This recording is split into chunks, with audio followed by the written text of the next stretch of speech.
the Nigerians will say, dress the way you want to be addressed. So if you are dressing the way you want to be addressed, meaning you are communicating by your dressing, but you are not communicating to everybody. You are communicating to a certain type of people, which are your clients. No?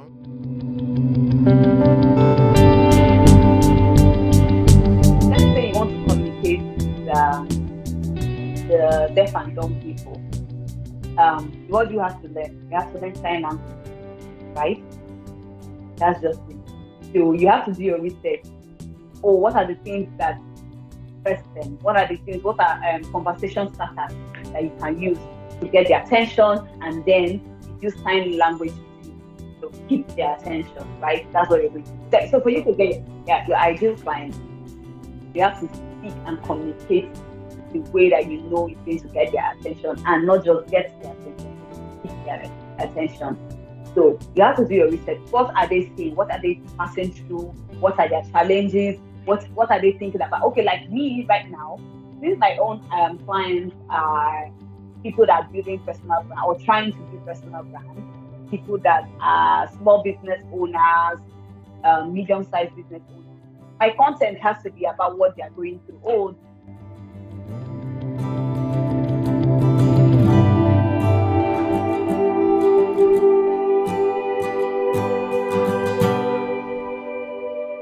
the Nigerians will say, dress the way you want to be addressed. So if you are dressing the way you want to be addressed, meaning you are communicating by your dressing, but you are not communicating to everybody. You are communicating to a certain type of people, which are your clients. No? But the question is, how do you know that is your client? How do you find those clients? How do you define them so that your communication is not for everybody?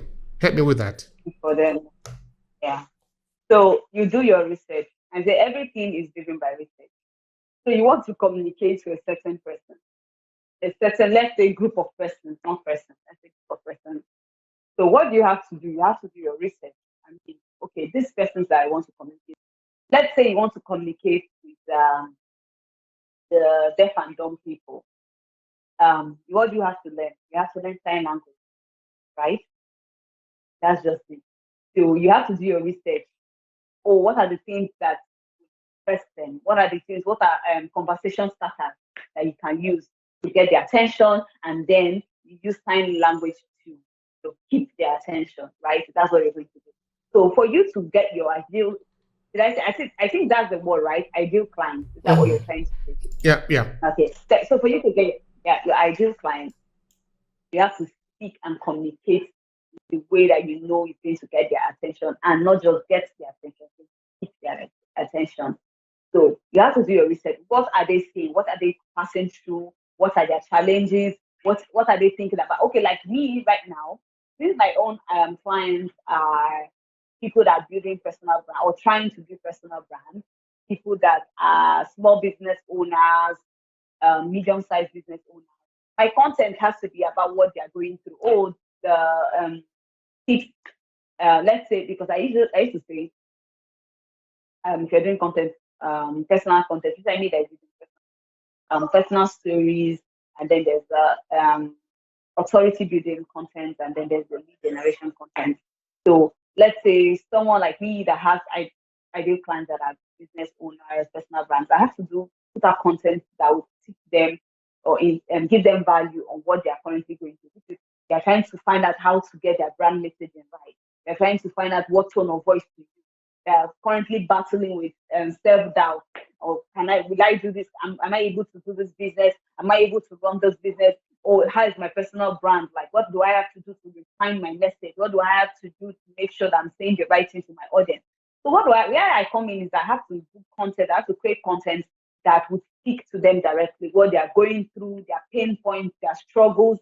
Then I have to put out content that will show them, oh, this is what I've done to help a client that is going through similar thing that you are going through. This is what I did to help them out. And that's where, like someone like me, you're a designer like me, or let's say designer, copywriter, you put out content, you put out your project, you show them, oh, this is the process behind what I did. I don't know if you've seen some of I usually put them out. So I would really show them the transformation, like how the client was before I met them, what I did, the process, what we spoke about, why I had to do this why I had to use this color, why I had to do this and do that to make them see this. And then when they see that, okay, this is a client, let's say I do something for I'm not going to use Coach, I'll be using Coach a lot. Let me say I do something like a branding for a product designer, let's say product designer. And then another product designer comes in. What do you think is going to happen? They're going to see and say, okay, this is someone that does what I do.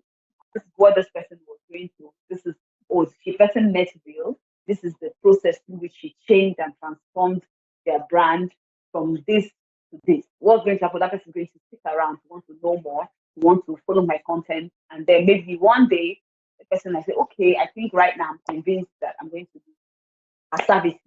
And so the person reaches out to me. What's going to happen? Okay, some persons resonate more with personal stories. Then this is me sharing my journey, because I'm also, while I'm working on your brand. So that's one of the things that people do. I used to tell people, like, just like you said, dress the way you want to be addressed. I used to say there's another thing.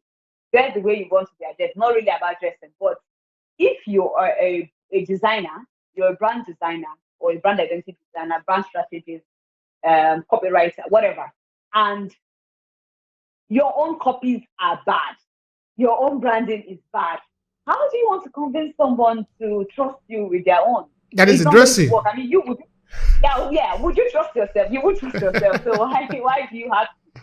So I feel like that's another thing, because I am what also you can clearly see I'm building my own brand. I'm doing a good job at it. You will say, okay, if she's doing this much for her own brand, then imagine when she's being paid to do it for someone else, she's going to put in more work. And that's why I don't take my own branding like lightly. I take it seriously. And most of the time, the clients I get, they said, okay, I'm recently working with a client. He reached out to me, was it last week? And when we started talking, it's a personal brand. Working on her personal branding. So she reached out to me, and then after we started talking and getting all cozy and easy, I had to ask her, I said, okay, man, can you please tell me how you got to know me? Because sometimes some people say it's a referral, stuff like that, or they followed my content. So she said she was searching for this service, and she was stumbling on some people's profile, and she just saw my own, she checked it out, it just really caught her attention, it really, she really liked it, and then she reached out. But imagine it wasn't good. How would it appeal to that people you want to appeal to? So that's the thing. You want to get a client, you have to know what appeals to them, know what they like, know what they would want to see and be attracted to. So you have to attract, then you have to keep, and then you nurture. So first thing is you attract with your content, you attract with your branding, and then you keep them and you nurture them with your content, with your engagement, and stuff like that. And before you know it, once like everything falls into place, either you reach out to them or they reach out to you and they want your service. That's going to work. That's just it. Just know what appeals to them through content and branding and how you do and how you act. Thank you for that. That make a lot of sense, no? It's like the sowing, in that when you sow corn, you will definitely reap corn. So if corn is what you want to harvest, you better sow corn instead of cassava, no? Because people are going to find you anyway. Yeah. The world appears to be like very, very big, because we are having over 8 billion people. No, don't look at it like that. The world is still made up of individual. So whenever you are hanging out, you are coming from somewhere. You must know somebody who knows another person. So in that way, people will find you out. Okay, the right way, they will fish you out.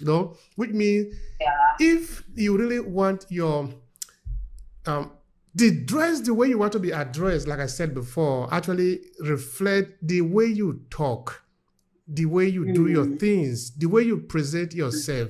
All these are, because sometimes communication is not just the verbal.